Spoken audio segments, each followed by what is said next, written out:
1.8 બેન્ઝીનનું ઉત્કલન બિંદુ પહેલા આટલું હતું, બરાબર. પછી એની અંદર અબાષ્પશીલ પદાર્થ આપણે ઉમેર્યું છે કેટલું 1.80 ગ્રામનું, બરાબર. તો એનું ઉત્કલન બિંદુ તમારો વધીને કેટલું થાય છે 354.11 કેલ્વિન જેટલું થાય છે, બરાબર. તો આપણે જે ઉમેરેલું અબાષ્પશીલ પદાર્થનું મોલર દળ આપણે ગણવાનું છે. બેન્ઝીનનો તમને મોલર ઉન્નયન અચળાંક આપેલું છે 2.53 કેલ્વિન કેજી મોલ ઇન્વર્સ આપી દીધું છે. હવે જો પહેલા આપણો જે આપેલું છે તાપમાન એ કેટલું હતું બેટા, ટીબી ઇઝ ઇક્વલ ટુ બરાબર 353.23 કેલ્વિન છે પહેલાનું. પછીનું મતલબ વૈધું ક્યારે, તો ટીબી ડેશ વડે દર્શાવું મેં એને, બરાબર છે. તો ટીબી ડેશ કેટલો થઈ ગયો તમારો, બોઇલિંગ પોઈન્ટ કેટલો થઈ ગયો, એટલે ઉત્કલન બિંદુ કેટલો થઈ ગયો 354.11 કેલ્વિન થઈ ગયું, બરાબર છે. આપણને ખબર છે કે મોલર દળ શોધવા માટે આપણી પાસે સૂત્ર તો છે. ટીબી ઇઝ ઇક્વલ ટુ આપણને ખબર છે ટીબી ઇઝ ઇક્વલ ટુ કેબીએમ, બરાબર. હવે એ કેબીએમ એમ એટલે કે મોલાલિટી, બરાબર. તો મોલાલિટીનું સૂત્ર તમને અહીંયા આપેલું છે. તો મોલાલિટીની અંદર તમને બરાબર આણ્વીય દળ મળશે દ્રાવ્યનું, બરાબર. તો મોલર દળ અને આણ્વીય દળ એટલે એ જ કહેવાય વિદ્યાર્થી મિત્રો. તો તમે એ શોધી શકશો.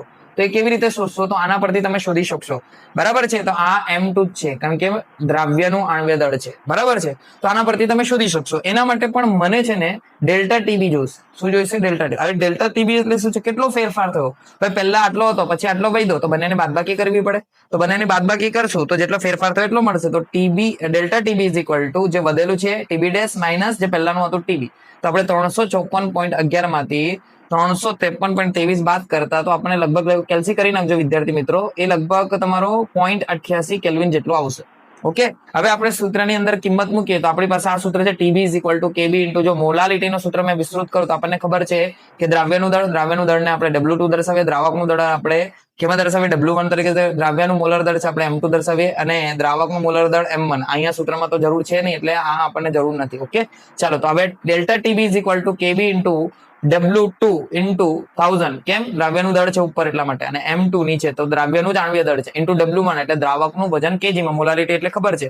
હવે આ મોલાલિટીનું જે સૂત્ર છે બરાબર એ મૂકી દીધું તો આપણું સૂત્ર કંઈક આવું બનશે હવે, બરાબર. Delta TB is equal to KB into W2 into 1000 upon 1000 કેમ મૂક્યું છે, જ્યારે ગ્રામમાં આવે ને W1, બરાબર. કારણ કે અહીંયા તમને બેન્ઝીનના ગ્રામ જ આપેલું છે. W1 એટલે દ્રાવકનું વજન છે ગ્રામમાં આપેલું છે. તો વિદ્યાર્થી મિત્રો આપણે 1000 થી ભાગશું તે ઉપર જ જશે એટલા માટે.